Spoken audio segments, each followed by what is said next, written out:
So you want the newest and hottest hot hatch on the market, but you do a lot of road tripping and you want to know what sort of fuel economy numbers you can realistically expect in the real world. Then this video is for you. Hey everybody, it's Charlie from Daily Motor, and today we've got the real world highway fuel economy test of the 2022 Volkswagen GTI.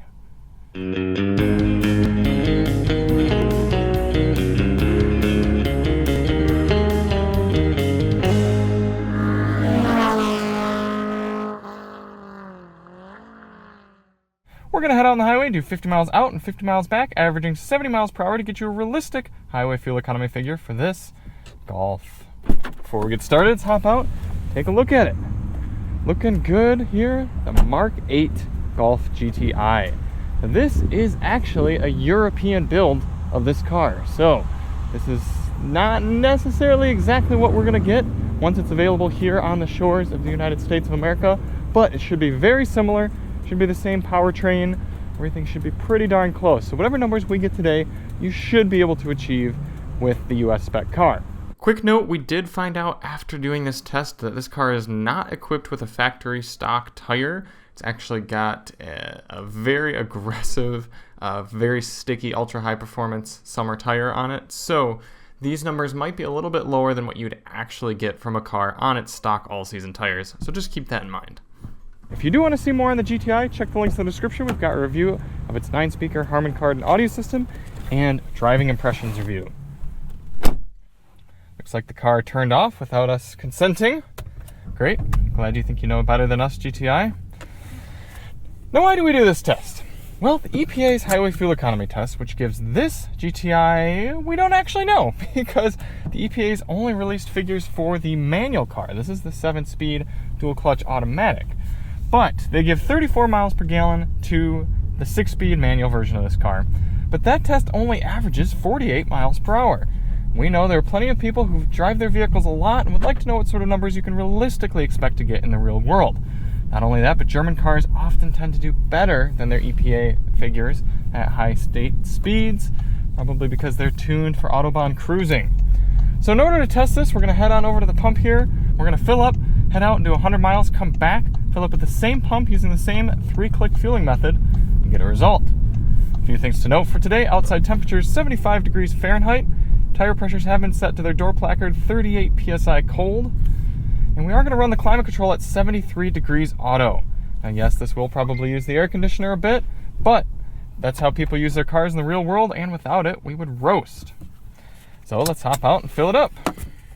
And we are running premium in this car, of course, coming in at $4.30 per gallon. So it's the only time we ask for that like and subscribe here at Daily Motor. Help us out a bunch. You can also consider becoming a Daily Motor member, signing up and just supporting us for a few dollars a month on the channel. Gets you access to a bunch of behind the scenes videos, specialized sound system tests, and definitely helps us out here at the channel. And we know some of you don't want to watch this whole video just to get the result, so we'll do you a favor and put a chapter right to the result. All we ask is that you at least hit like and subscribe to make up for that loss in ad revenue. 3.510 gallons going in for our initial fill. Before we actually start the engine, we're going to reset our trip computer and our GPS. Throw that drive mode into eco, and there's some lag on that screen. And we're ready to begin. I like the placement of this engine stop-start button.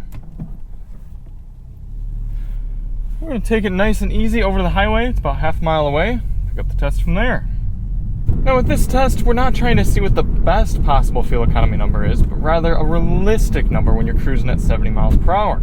So to do that, we're going to get up to speed at a moderate pace here and set our cruise control at a GPS indicated 72 miles per hour. Let's get this little 2-liter turbo going a bit.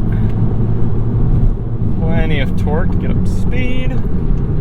Got a head-up display as well as a nice digital speedometer down there. It does look like speedo reads a few miles per hour high from our GPS. We've got adaptive cruise control. Looks like a little bit of a lane keep as well. Let's get that set. Alright, we have our travel assist activated. So we're going to cruise along at 73 miles per hour for a little while, and then if we are averaging about 70 near the end of the test, we'll drop our speed down, keep that around 70. Definitely hear some drone on the highway from the exhaust. I'm curious if we were to turn my individual mode, which has the quiet exhaust setting, if it would be the same. I think it'd be the same. Let's see. Police reported ahead. Nope. Oh, they went into 6th gear. Interesting. So it's... Oh, shoot. That disabled the cruise control as well.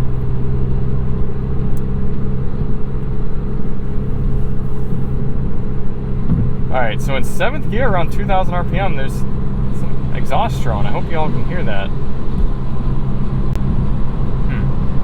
Alright, we're going to continue on with the rest of the test and catch up with you at the end. In the meantime, enjoy this time-lapse of the entire trip.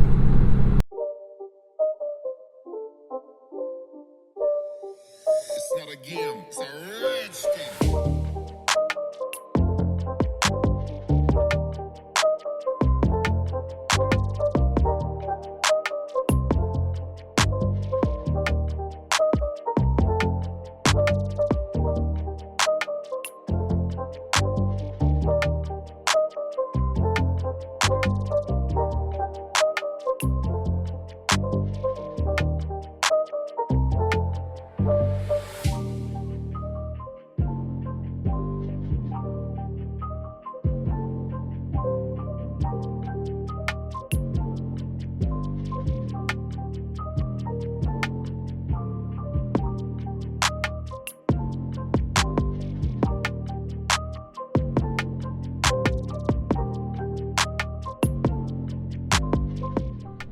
Coming into the end of the highway fuel economy test here in the 2022 Golf GTI.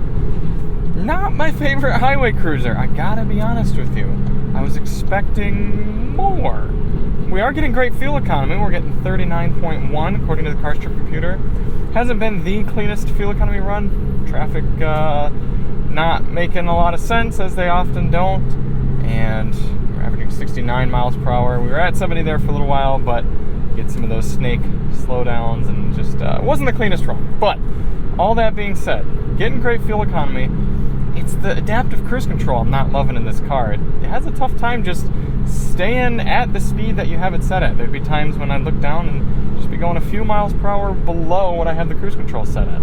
And then I noticed, and maybe this is just because it's a European car, maybe this is a Euro thing, you Euro boys, but if I've got the adaptive cruise set and I try to pass somebody on the right here, like if they're going below the speed limit, it will actually adapt to their speed.